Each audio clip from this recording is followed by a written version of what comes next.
In the mid-19th century, Joe, the area around Mullaghmore and indeed in this area of Sligo would have been predominantly Gaelic-speaking. Indeed so.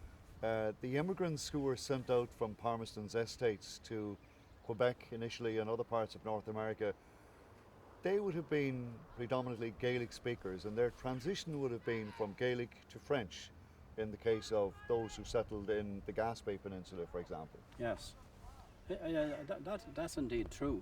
And there would be no such thing as a bridging, shall we say, a bridging of a knowledge of English between the Irish language and the French language when they went to Quebec. Not alone did they have to deal with destitution and poverty and ill health, but it was like being put in at the deep end of the sea and having to swim with people in a language they did not know. So yes, it was a huge challenge for people who may not even have had a formal education and would not have had a formal education in the Irish language. It was just their spoken language and written language. It was a huge culture shock going into an area speaking a language that they would never ever have heard before.